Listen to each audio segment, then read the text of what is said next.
നിൽക്കുന്നത് ആറന്മുള പാർത്ഥസാരഥി ക്ഷേത്രത്തിലെ പള്ളിയോട സേവാ സംഘത്തിൻ്റെ നേതൃത്വത്തിലുള്ള വഞ്ചിപ്പാട്ട് പഠന കളരിയിലാണ് ഇന്നെത്തിയിരിക്കുന്നത്. ഇത് വളരെ മനോഹരമായി അനേകം കുട്ടികൾക്ക് ഇവിടെ പഠനം ക്ലാസ് എടുക്കുന്നുണ്ട്. വഞ്ചിപ്പാട്ടിനെ കുറിച്ചുള്ള വളരെ പ്രധാനപ്പെട്ട കാര്യങ്ങളാണ് ഇവിടെ വിശകലനം ചെയ്യുന്നത്. വളരെയേറെ വിദ്യാർത്ഥികൾ ഇത് പഠിക്കുന്നതിന് വേണ്ടി ഇവിടെ എത്തിയിട്ടുണ്ട്. ഇതിൻ്റെ സംഘാടകർ നമ്മളോടൊപ്പം ഇപ്പോൾ ഉണ്ട്. അവരുമായി നമുക്കൊന്ന് സംസാരിക്കാം. പള്ളിയോട സേവാ സംഘവും പത്തനംതിട്ട ജില്ലാ പഞ്ചായത്തും കൂടെ സംയുക്തമായിട്ട് നടത്തുന്ന കുട്ടികൾക്കായിട്ട് എല്ലാ വർഷവും ഇത് ഏപ്രിൽ മെയ് മാസത്തിലാണ് നടക്കേണ്ടത്. ഈ പ്രാവശ്യം പള്ളിയോടത്തിൻ്റെ തിരഞ്ഞെടുപ്പും കാര്യങ്ങളൊക്കെ ഉണ്ടായിരുന്നതുകൊണ്ട് അത് ഇപ്പോഴത്തേക്ക് നീണ്ടുപോയതാണ്. അപ്പോൾ 3 ദിവസമായിട്ടാണ് ഇത് വെച്ചിരിക്കുന്നത്. 3 മേഖലയായിട്ട് തിരിച്ചാണ് വെച്ചിരിക്കുന്നത്. കിഴക്കൻ മേഖല, മധ്യമേഖല, പടിഞ്ഞാറൻ മേഖല. ഇത് മധ്യമേഖലയാണ്. ഇവിടെ ഏതാണ്ട് 200 കുട്ടികൾ ഇന്ന് ഇവിടെ പങ്കെടുത്തിട്ടുണ്ട്. ചൊവ്വാഴ്ച ഇതിൻ്റെ സമാപന സമ്മേളനം ഉണ്ടാവും. അത് 3 മേഖലയും കൂടെ ഒന്നിച്ച് വന്ന് ഇവിടെ വന്നിട്ട് ഭഗവാന്റെ മുമ്പിൽ പാടി സമർപ്പിച്ചിട്ട് ഈ ഓഡിറ്റോറിയത്തിൽ വന്ന് 3 മേഖലയിലും പഠിച്ച വിദ്യാർത്ഥികളെ അവർ പഠിച്ച പാഠ്യഭാഗങ്ങൾ അവതരിപ്പിച്ചിട്ട് ഇവിടുന്ന് സർട്ടിഫിക്കറ്റ് വിതരണമുണ്ട്. അതും എല്ലാം മേടിച്ചിട്ട് പോകും. അങ്ങനെ ഈ വർഷത്തെ കളരി ഇപ്പോൾ അവസാനിക്കുന്നതാണ്.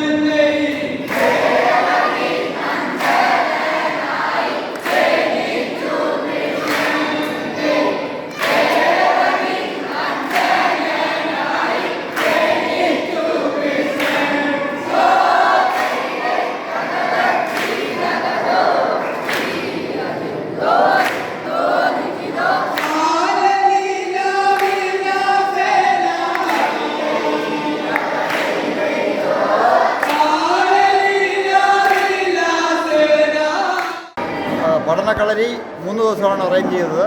3 മേഖലയിലായിട്ടാണ് നമ്മൾ അറേഞ്ച് ചെയ്തിട്ടുള്ളത്. ഇത് മധ്യമേഖലയാണ്. മധ്യമേഖലയിൽ മെയിനായിട്ട് ഞങ്ങൾ പഠിപ്പിച്ചിട്ടുള്ളത് ബാലലീല, അതുപോലെ വെച്ചുപാട്ടും ബാലലീലയുമാണ് നമ്മളിവിടെ പഠിപ്പിച്ചിട്ടുള്ളത്.